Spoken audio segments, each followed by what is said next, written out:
Good afternoon. So our next event today is a roundtable, but because two of our panelists could not be here, we have a reduced audience, and that means that we can engage. Note the word engage. We can engage the audience more. So I think what I'll do is toss out a question or a challenge. Let's go around the table and see where that goes. But then at a certain point, we'll bring whoever would like to. Ravital, lamat lo po? Boy.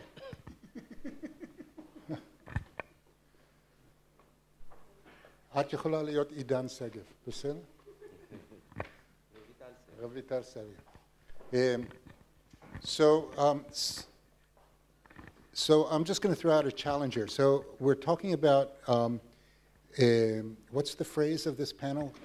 Generating creativity? What was? No, there's a title. Someone gave me a title. Expanding creativity, right. So expanding the creative boundaries. So here's the challenge. We spoke about, Dani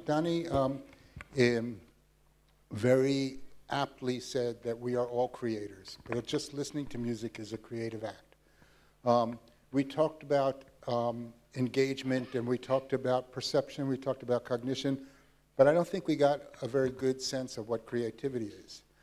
Now, I think that the unspoken tension on this panel is that there are people who are really sort of grounded in basic research, and there are people who have both experience but also drive to capitalize on that basic research and make it applied and bring it out to the people or bring it out to industry or for whatever purposes. And I think both of these are wonderful and good, but I think that there's a nuance in the term expanding the creative boundaries that means that we're pushing this into the utilitarian mode.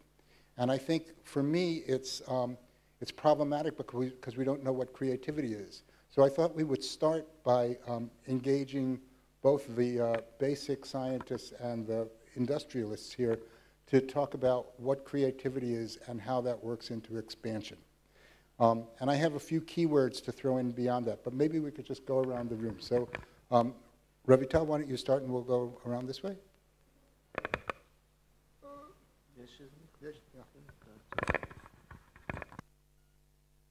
Okay, so I think that creativity begins when we interact, first of all, with our emotions. It's kind of, creativity and creating music is a communication between our mind and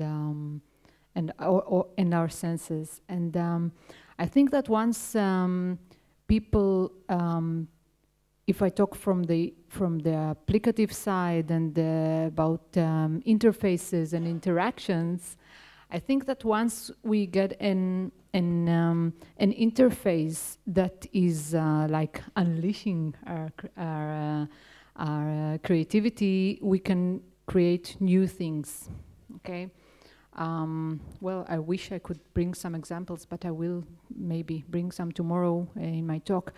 But I think that with today's technologies, we can bring people, or we can develop interfaces that can bring or can enable people to create in a different way.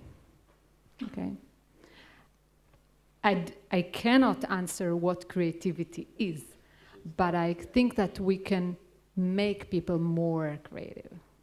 Okay, so the real question is, if we could understand. Can we expand something that we can't define, is the real question. So you threw in one term, which is emotion. And where emotion fits into this is a question that I'm sure will come up. Yeah, all right. Good, good start. Okay.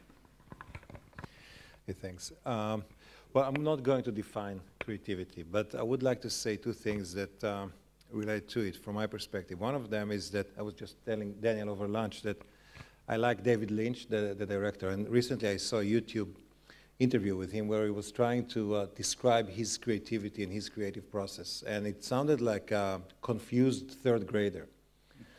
And I don't think it's unique to him. It's type of this, and we know this in psychology, it's type of this knowledge that we do not have access to. You all heard about the subconscious, right? We know that there are many things in our mind that we need psychoanalysis sometimes to get into, right? So this knowledge is hidden.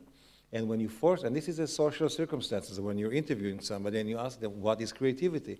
They fabricate. I don't think, well, there will be a definition at some point, I'm sure, that, but it will be hard. You know, they say a scientist would rather use his colleague's toothbrush than his definition. So it's really not going to be so easy to reconcile the different views. But I think it's important to keep in mind that just like it's hard for us to, when somebody had this epiphany, this insight, and you ask them where did it come from, they don't really know. I'm skeptical about their ability to verbalize what preceded this insight or creative process. So if you force them, they make up a story that satisfies them and usually satisfies others. So I think it's hard to define creativity beyond the obvious of different from everything else and blah, blah. But basically, it is something that we need to respect the mystery.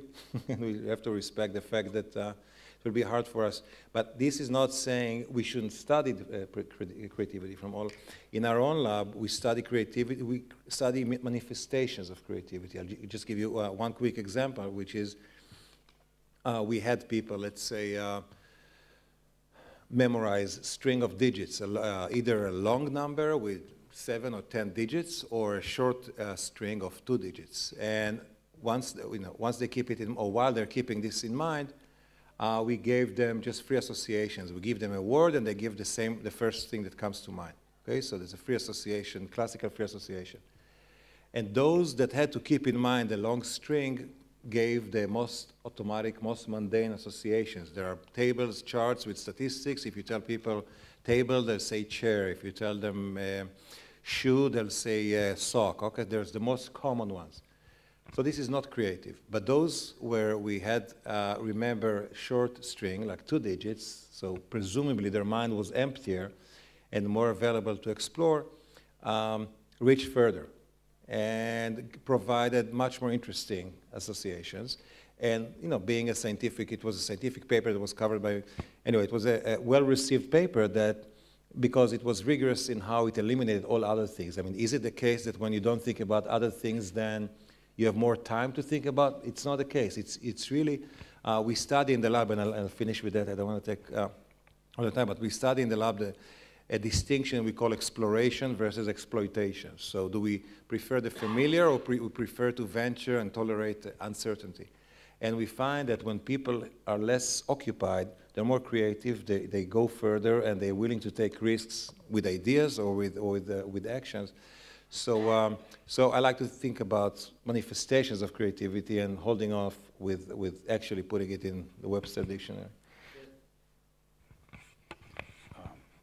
Well, asking a composer what creativity is a little bit like having the cake and eating it. Because as a composer, you go into usually into some sort of a trance. You know, you work from the deep inside, from the unconscious level, and then you eventually you end up with a finished work. But it's a lot of these processes are beyond the reach of your consciousness, and it's very difficult to reconstruct that. I don't know whether you know the famous violinist János Nyíressy, who premiered these incredibly difficult pieces by John Cage called the Freeman Etudes, and he played all 32 of them. It took him 2.5 hours, and he said, you know, when he's asked by people, can you please play us like a section from one of these pieces, he says, I can't, it's too difficult. But when he plays these pieces in the concerts, he goes into a trance. He can't remember the thing about like he says, after the third or fourth piece, I go into a trance, and after like the 28th piece, I slowly wake up, and by the piece 32, I'm fully conscious again. So it's a very difficult thing for us composers when we're within the creative process to really tell what we've done, and then afterwards it's a very tedious task to reconstruct it. That's one thing I wanted to say. Then there's another thing which is maybe not answering your question directly, but somehow when I was once asked to write a paper on computer music, And then it dawned on me that in the dawn of the computer music age, that when computer musicians like Max Matthews and others tried to understand how a computer works and how they could put the computer to use for music, they were actually like children. So it was like a very creative act. But it was, and I looked at the various phases that computer music went through, and I labeled them as speculative, exploratory, and interactive. The speculative phase was like basically learning a language from nothing, and it took about 8 to 9 years until John Pierce once said, he wrote this famous article for the Playboy magazine, the computer as a young artist, something like that. That I can't remember the exact title, but anyway, he said that after so many years of trying to figure out how the computer works, we're totally frustrated because we don't understand how it works. It needed to be understood. It needed to be explored. So that opened up the second phase for computer music, which was starting places like Karma, starting places like IRCAM, where people actually started trying to understand the mechanism of hearing, the mechanism of perception, the mechanism of cognition, which then laid the foundations for the next phase in which musicians were actually enabled to totally forget about this again and to intuitively work with the system to create something interactively. So it's, once again, we're reaching a point where creativity in the interaction with the system, with a computer, is sometimes beyond the reach of our understanding.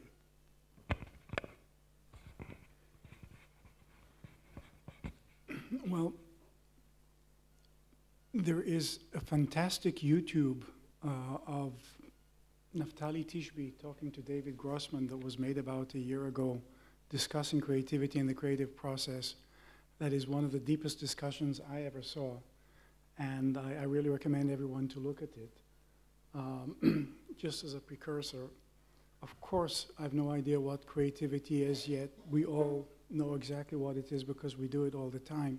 So I'm going to describe some things that I found from my perspective that are important parts of it. It's not what is, but some things that have to do with it. And I'm talking both as science and maybe artist. And I think that first of all, creativity doesn't happen in a vacuum. It needs a context. Something needs to be driving you, and that thing that's driving you is a problem. If you're a composer, you have a compositional problem. If you're a scientist, you have a scientific problem. And it's sort of also a personality thing. You really want to solve the problem and you want to understand it. Now, okay, lots of people want to do it, and some people are more creative and some people are less creative. So then there's another thing that actually you talked about, which I think is, it's not in and out of the box, but it's a concept or a concept leap. Like if you read the literature of creativity, I think it was Margaret Bowden that was talking, I forgot who this chemist was, but he invented the Benson chain that is circular. And the night before he went to sleep, he saw a snake, a circular snake, and he made this association between a snake and a chemical thing. So it's the mind's ability at some point to make these associations that this is similar, but I see as this is, the creative person sees that this is similar with something that's further away than other people won't see. And it's this ability, among probably many others, that sort of gives the creativity. So that's sort of one feature, this concept leap. The other thing, everyone is talking about concepts and flow, and we're more creative when we're in the flow, which is completely true, but we're completely ignoring that problems and big problems take a long time, and an awful lot happens in the unconscious. When we're sleeping, I just meet this guy and the friend, and I say to him, and I say, oh, it's a nice day, and suddenly a nice day. Oh, that's actually relating to my problem. So there's all that other part to it that we sort of never think about, but it sort of happens all the time. And then there is something, I'm going to use a word that's called truth, and I took this from David Grossman, It's not that we're trying to find out, if I'm a physicist, what's the true world. Forget the true world and what's true about the world. It's the truth to being true in regards to my problem and my solution. I don't give up until I get to the truth of my solutions. If I'm trying to solve some mathematical equation on something, don't give up until you get it. If I'm trying to solve a composition, don't make compromises and don't give up until you get it. Like Beethoven's Fifth Symphony, it's not about the Fifth Symphony. It took him 2-3 years to do it, not because he wasn't a good composer and couldn't have done it in 2 weeks or 2 days, I don't know, but he needed to make sure that everything fits into this something that I think is his truth. And David Grossman is also describing why it takes him so long, because there's some truth for him, which is, I guess, the human experience, that all the characters behave truthfully towards a human experience and things like that. So it's a context, it's having a problem, concept leap, don't forget that what happens in the unconscious, and sort of sticking to some truth. Sorry. So just before Don goes, I just want to summarize to get some key phrases. So Ravital said emotion. Moshe said risk-taking. George said exploration and also appreciating the unexplainable. And you said seeking and truth-seeking. Right? I'm also saying we should write down everything that's said because we're getting very close. Okay. Well, I just want to... We'll throw this out to you in a moment, but that's our summary. So now solve our problems. After all the things that were said, I need to find something unique to be creative with my answer.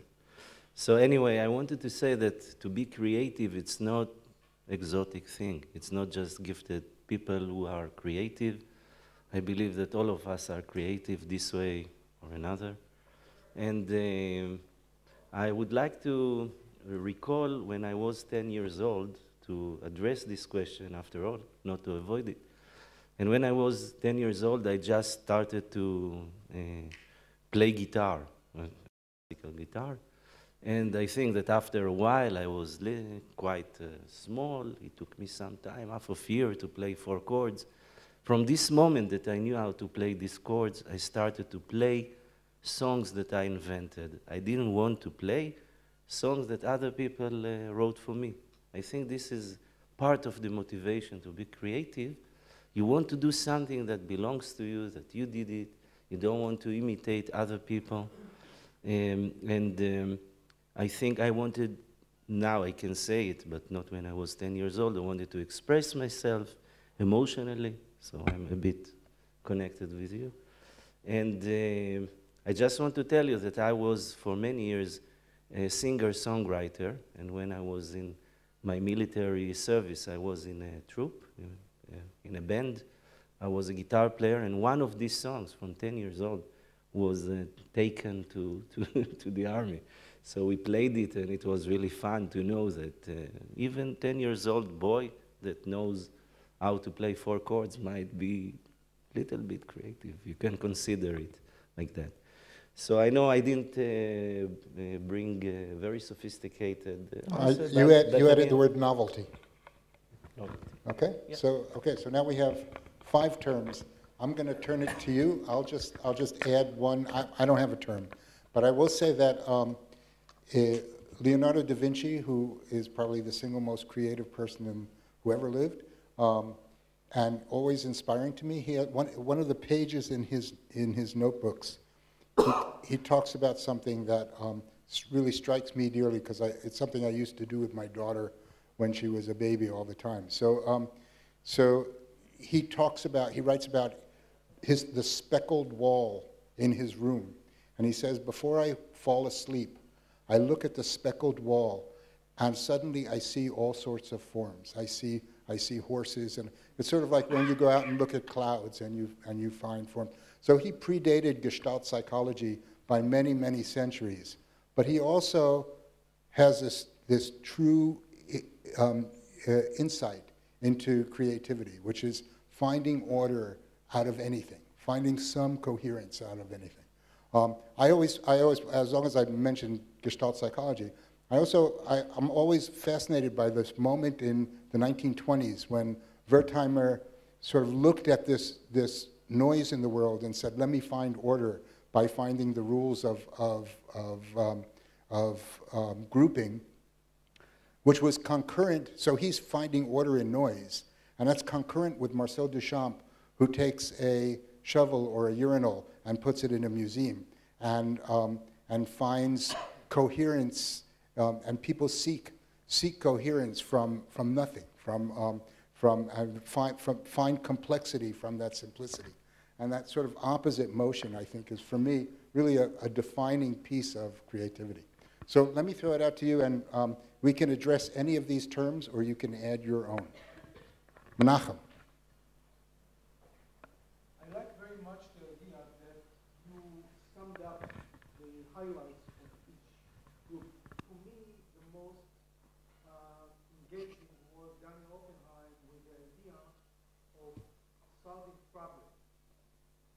I think that the creative person tries to find new connections.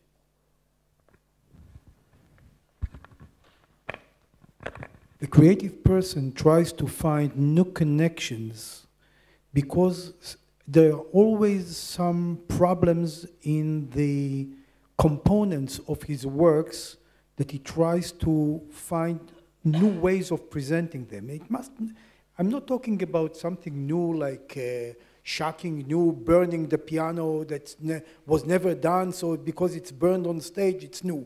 I'm talking about internal connections among the components. And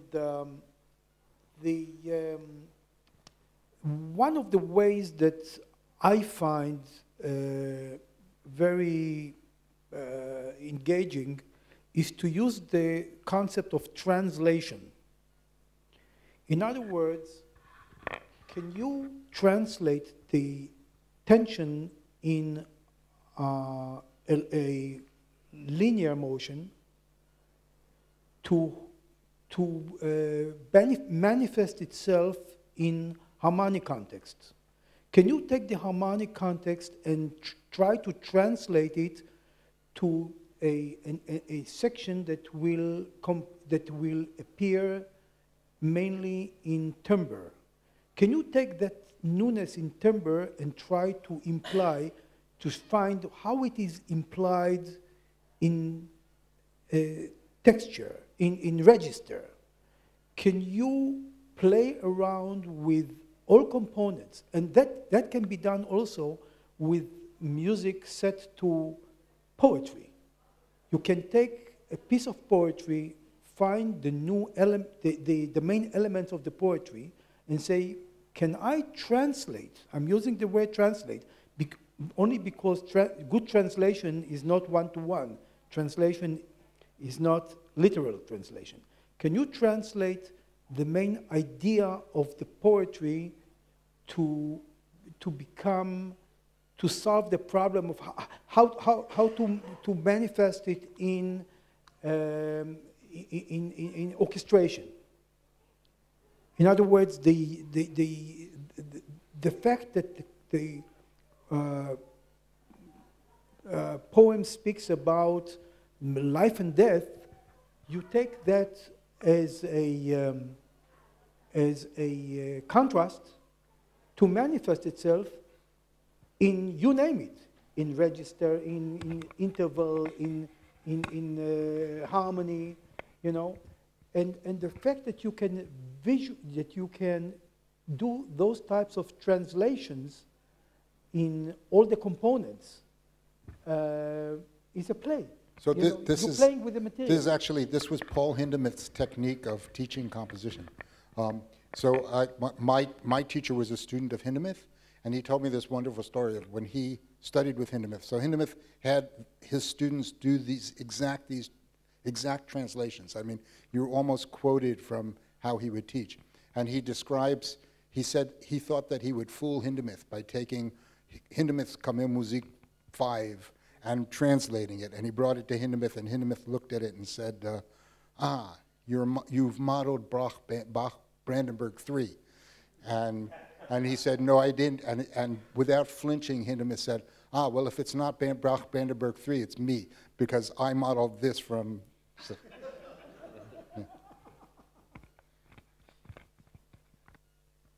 Yeah, I have a question for everybody here who's involved in this, for the panelists in particular. I'm going to bring it down a little bit from what is creativity. I'm going to assume we're all creative, and I'm going to focus on music creativity.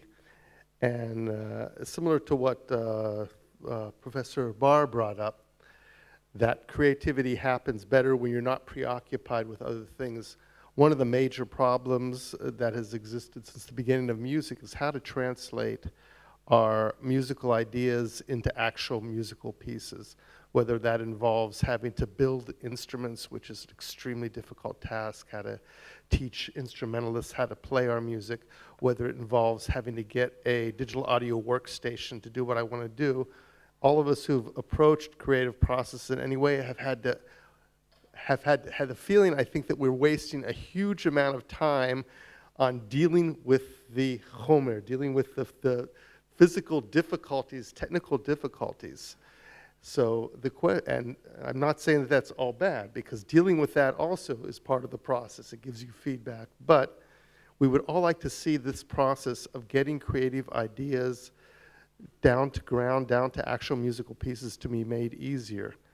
What can we do to make this happen? This is an excellent point, and maybe a point to bring in the industrialist here of this. I just want to add one thing to my former presentation. May I? Sure. I think that what I expressed is a higher level of counterpoint. Mm-hmm. Because we used to see counterpoint as note against note.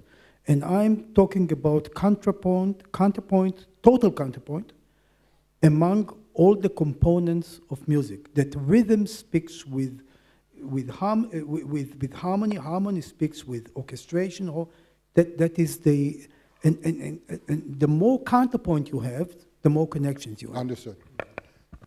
But I want to go back to this point. So the point, again, I'm extracting what you said. So my students have created companies like Smule and that try to democratize music, that try to make music making available to all. And obviously, a lot of the talk here within those walls are we doing something good, or, well, they think they're doing something great. I, as being a member of their board of trustees, constantly say, are you doing something that's really evil? Are we making the process too simple? Are we over is there a point where we go beyond what we should be doing? It's hard, it's difficult, right? And our students are coming with these tools and they're saying it's really easy, right? They'll bring, all of these technology tools really do make it on the surface easy to bring a whole lot of junk, right?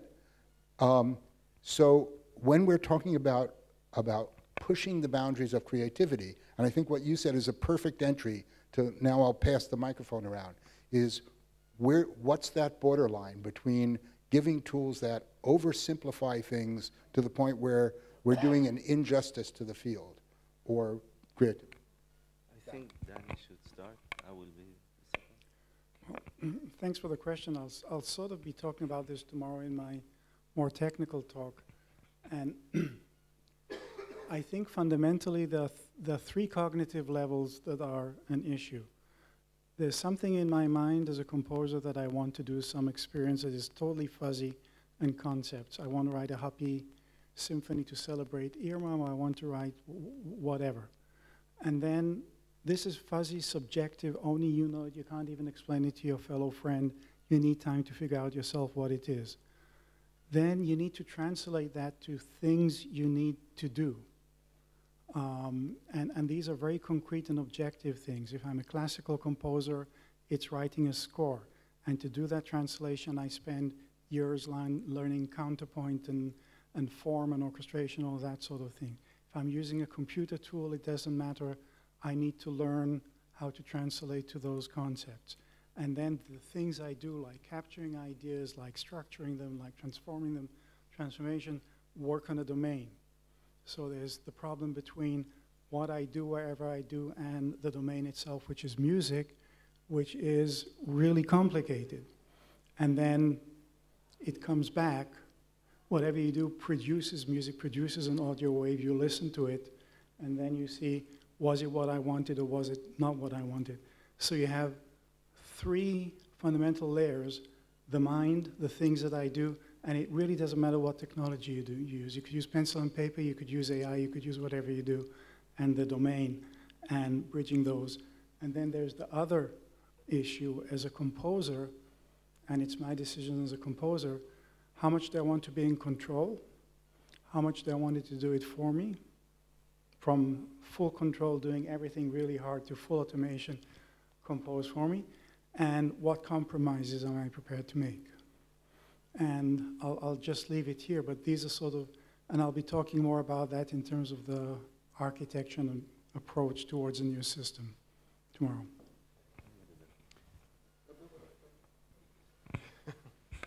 Sure. Okay. I come from the artificial intelligence approach or thinking. One of the reasons to be a researcher in this field is that you want to understand better the subject matter. You want to, in case of music, this is why I spent so many years. First, I was dealing with being a musician. I practice every day. Then I found that it's very attractive to me to try to understand music by using tools or methods taken from artificial intelligence. So in case of music, it really depends where you want to reach or arrive. If you want to have tools to generate good sound, I think we already solved this problem. We have a lot of controllers, a lot of generators.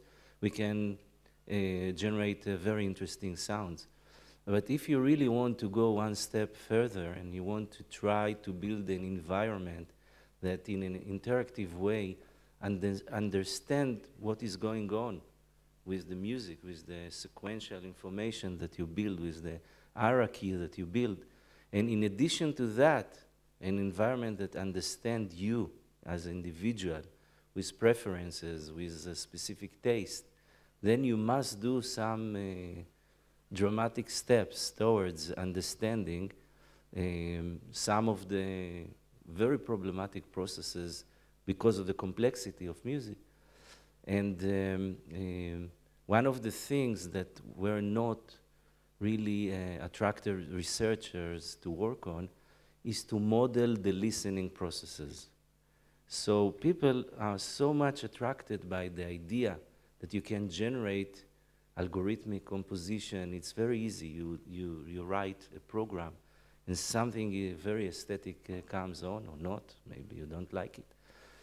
But to really create something meaningful that dance with you as a composer at different levels of involvement, you must first understand how what happens in the listener's mind.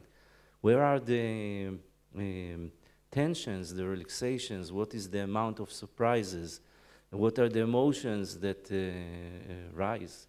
These kind of things were, for me, very attractive and more interesting, and may I say even more modest, because I don't think we are ready to really solve the problem of interactive, clever, smart tools that really fit with you as an individual. And I will talk about it tomorrow. I want to say something about this directly, because I'm really torn about this. It's like, as a composer, do I really want to know how other people tick? Or do I just want to be true to myself? So do I really need to know how other people listen to music, or do I just have to listen to what I'm doing and be true to it? I think that this notion of truth, the way you defined it, was just very, very important. I also wanted to point out something else. We're actually all like talking about this as if we are all totally isolated beings and as if composing was just something between us and the outcome, but it's not that way. We're actually part of something called the discourse. That means creativity as a as a collective, as a social phenomenon. That in other words, we often write things because we want to comment on something that someone else created.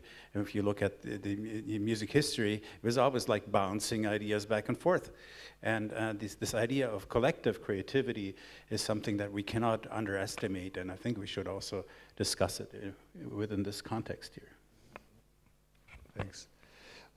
So I completely agree with the notion that creativity is not a gift of God, and some people are just nothing can help them, and they won't be creative. I think creative can be fostered. Nobody can be made Leonardo da Vinci, with as much training as you can give them, but still there are conditions like the thing we mentioned before about emptying your mind or reducing mental stress and mental load. That's one thing I endorse, but in general, I'm not a big believer of, well, you know what, maybe I can believe it, that we can come up with rules that will maximize the chances of coming with a creative insight. We talked a little bit about, over lunch also, about the concept that we like to think about, which is inhibition. And, alcohol, for example, that's the best example of something that really, relaxes your inhibitions and make you, up to a certain point, there's a U function. If you drink too much, you're useless. But it can modulate maybe inhibition. But by and large, I think its creative process is much like what people say in meditation and in Zen, that you don't will it, you allow it. So I think that really we can't pull it forcefully. And about what your students do, I'm kind of amazed by how appalled I was by this idea. I mean, you think about all these filters we have here for pictures. Every 3-year-old is an artist, right? So I just wonder, I haven't thought about it before, but maybe, how they say, necessity is the mother of invention. So maybe by making things too easy, you kind of, not only that you add noise to the system, and look at the internet, if you want to read a good piece of text, you have to really go through a lot of garbage. Yes, so if everyone can make music, I mean, maybe there should be some tests to allow people access to applications when they cross a certain talent. Okay, that's it. Okay, so I think that we talked about interfaces and technologies that enable us to do music and create that were never available before, but still that's very primitive.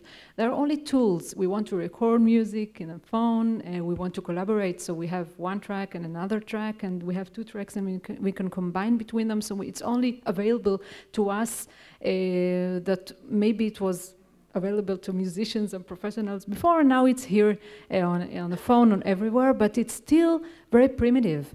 There is no understanding of the process of what we feel, and maybe I talked about emotions, you talked about pain, maybe something that we already know and we want to go to the next step. Maybe we're really bored with something and we create something. So we want to understand why and how do we choose the next note, the next chord, the next pattern, the variation of a motif, or anything that we choose to do in any dimension in the music. And maybe that's why we're here for, to understand and to create interfaces and experiences that are smarter, that interact with us, with our minds. Okay, so that's the whole idea, I think. And once we have this, it's the next generation of music apps and interactions. Okay?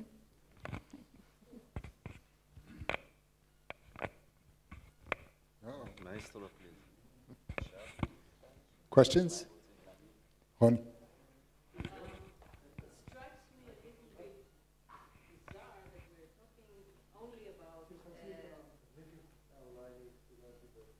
Only about the composer, while I'm thinking about, for example, interaction in music, like in jazz, and maybe creativity is also part of interacting with people during the process, not only after the final stage. So I think we should also consider this. I completely agree. Yeah, and so again, a student problem. I have a graduate student, I have a doctoral student who I'm sharing with my colleague, Go Wang. Now, Go Wang is sort of the brilliant designer of new augmented instruments, doing absolutely stunning work. And I'm sort of on the basic research side. I want people to really sort of hunker down and understand before they build the tools. And she's sitting between us, and there's this tug of war going on because he wants her to augment music expression, right? To build new expressive tools. And I want to understand what expression is, right? So I agree with you. And I think bringing performances and real-time interaction is critical in that understanding. The question is, I think again it comes down to the title of this session, are we augmenting or expanding creativity?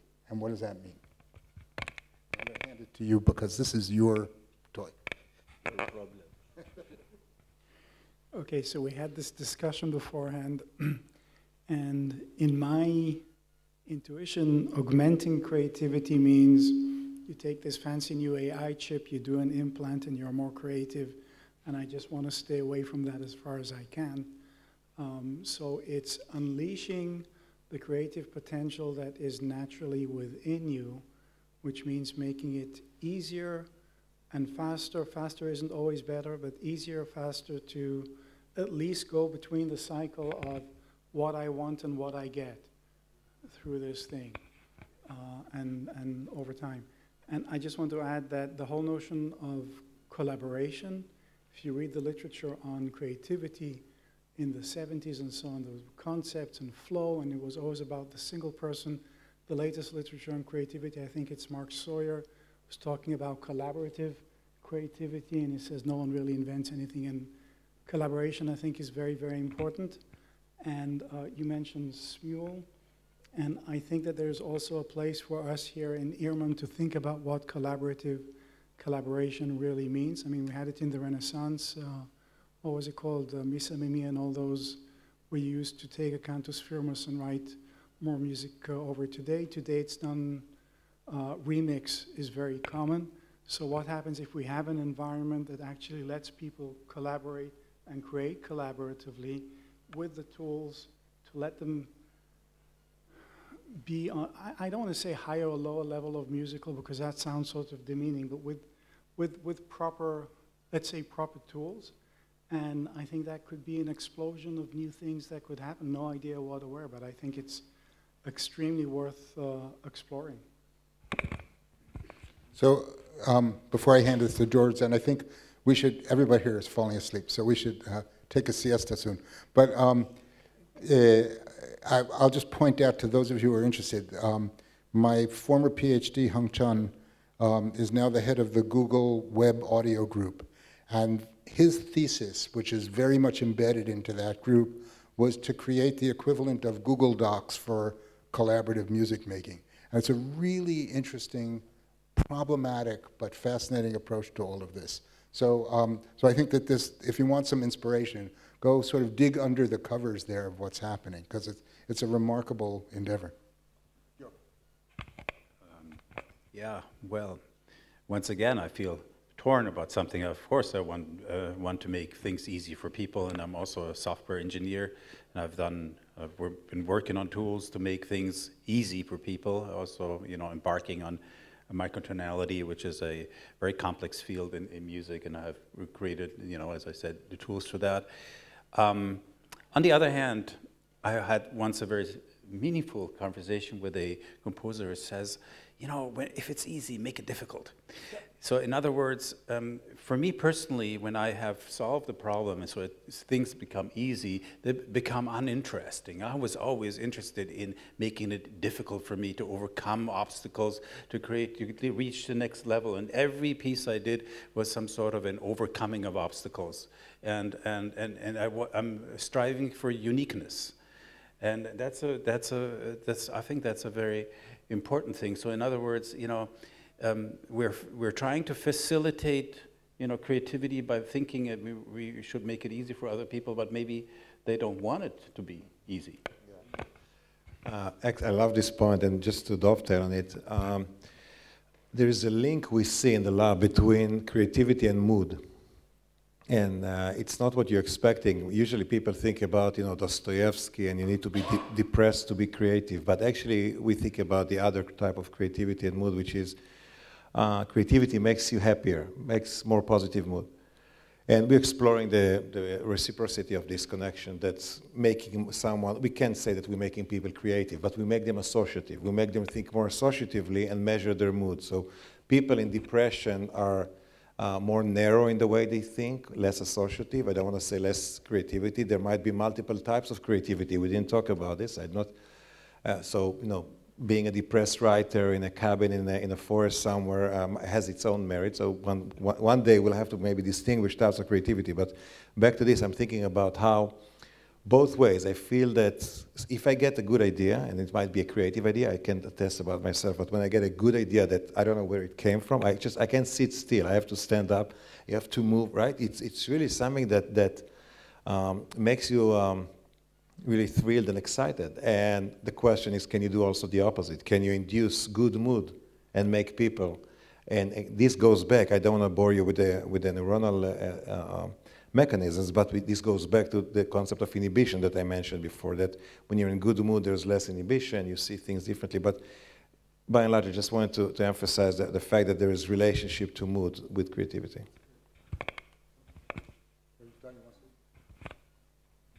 So I'm going to make a closing statement here because, Mira. Please, go ahead. Please.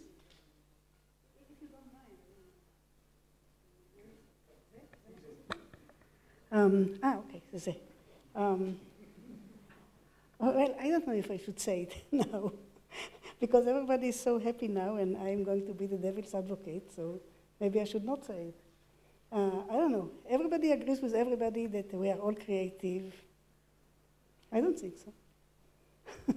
I don't think that. I think that if we are all creative, then it's really boring. The fact that my little granddaughter invented a new word in Hebrew, so she generalized something. Okay, the fact that somebody heard a melody in C major and moved it to G major, well, that's a nice generalization. But that's not creativity. Not in my view, okay? So I don't know what is creativity. I heard a piano quintet by some Hungarian composer, Dochnani. Anybody? Dochnani, okay. So I heard maybe 5 performances, and the whole thing was so boring to me. And then I heard another performance by Andras Schiff and another Takash, and Takash Quartet. I said, wow, that's a different piece. What happens here? It's the same piece? I don't know what they've done. Maybe because they are all Hungarians. I don't know. But it sounded just interesting. So this is creativity, and I don't know. I cannot say what happened there. It's not because my mind was empty and I just combined different words because I had some empty space. Sorry, Professor Bar, sorry. It's not because I had some empty space and I just combined every random combination of words because I have some empty memory and I combine everything. That's not creative. But small haiku poems that in few words somehow capture a whole world, that's creative. I don't know how they do it. So what is creativity? I don't know. And I think that we should be much more modest. We should not talk about what is creativity. We can say there is generalization and there is, I don't know, all kind of interesting techniques like Menachem said earlier. But when, at what point all these techniques become creative? It's about multiple connections. Maybe you know, I don't know. I analyze the performance you like. Really? Most people dug out of the same work many more connections among the instruments, and that maybe. I believe there is more than that. I believe there is some interconnection between all these 5 people that you even cannot, you can even It's difficult to analyze them even. It's somehow that emerged. It's like when you play and you feel that this performance was very good, but you cannot repeat it. This is my feeling of creativity, and maybe we should all be much more modest. More modest. And I like the idea of Gewang, of what you mentioned earlier, extending our expressivity. Mm-hmm. And maybe that's enough for us. If we can extend our expressivity, we should be very happy.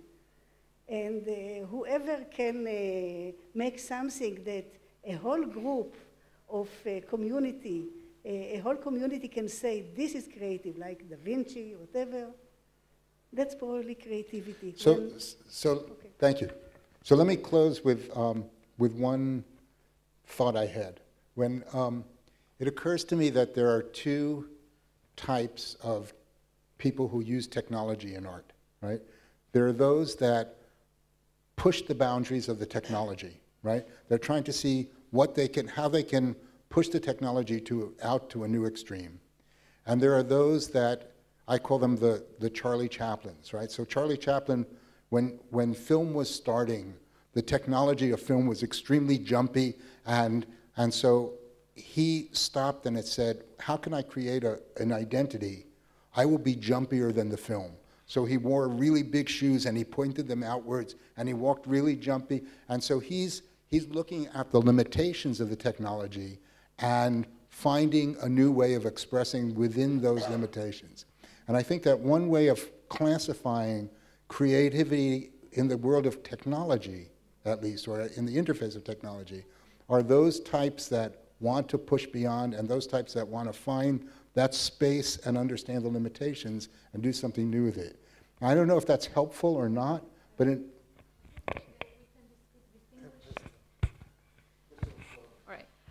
I make it short. I think that we can distinguish between creativity and innovation. Maybe you meant that, I'm not sure, Mira, but I think that creativity, whenever we create something, we create, okay? Whether it's something that is similar to something else or not, it's a creation. But the more significant creations are those that are innovative, okay? Great. Thank you all. Thank you.